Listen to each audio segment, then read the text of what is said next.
It's time for Monthly Movie Minute. Monthly Movie Minute. Hi, I'm David Tichauer, and welcome to another edition of the Monthly Movie Minute, where we review some of the hottest films of the past month. First up, the infectious thriller Contagion. And on behalf of the World Health Organization, I'd like to issue the following travel advisory. Go see this movie, 'cause there's a pandemic in town. A pandemic of excitement. Yes, this movie is a pulse-pounding, gut-distending, lymph node-swelling case of H1N fun. Granted, it does start a little slowly, but although it comes on like mild flu-like symptoms, it ends like explosive bloody diarrhea. And that's not a metaphor, that's actually how it ends. So, make sure you order your popcorn with an extra topping of Cipro and put on your best hazmat suit, because no one is safe. Speaking of hazmat, this movie hazmat. Damon, that is, who headlines a sick cast that also includes Gwyneth Paltrow, Marion Cotillard, and Lawrence Fishburne. And incidentally, ladies, if you're experiencing Fishburne, you may already be infected. Next up, the inspiring tale of The Help, based on the Oprah Book Club book of the same name. Now, The Help is about the African American women who are responsible for most of the domestic chores in many white affluent households of the South in the 1950s and 60s. And it's no surprise that Oprah Winfrey felt a very deep connection to this movie, as she has live-in help of her own, Stedman. But seriously, this movie is, at its core, about one very important issue: unruly servants.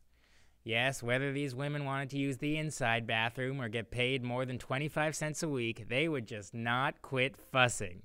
Diva alert! But thankfully, everything gets smoothed over in the end by the adorable star of Superbad, Emma Stone, who writes a book describing the life of these women.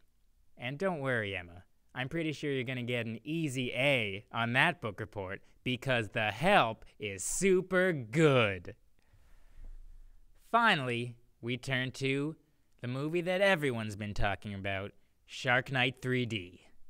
And in fact, so many people have been talking about this movie, I actually never got a chance to read anything about it. Which is probably why I assumed it was going to be about a shark that rides a horse, wears armor, and jousts against other shark knights. But, as it turns out, there is no silent K in night, and the title actually refers to a shark that terrorizes its victims during the later part of the day when it is dark. And this is a great plot device, because too often in shark movies, and all movies for that matter, they focus on the light part of the day, when you can see everything, and who wants that? But it's not the when of this movie that is its true selling point, it's the where.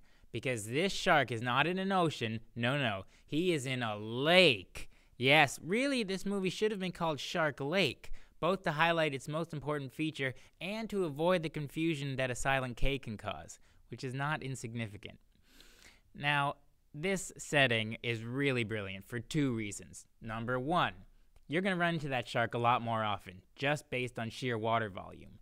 And number two, that shark is going to be extra pissed because being in fresh water, he's likely dying of a sodium deficiency. Sharks can't live in a lake.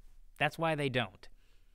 Now, I can't tell you how this movie ends, of course, but I can tell you that like every great shark film, they left the door wide open for a sequel. Problem is, where do you go from shark in a lake?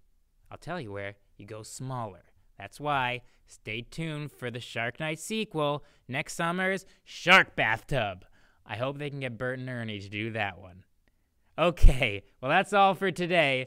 Join us next time on the Monthly Movie Minute, and until then, keep watching those stars.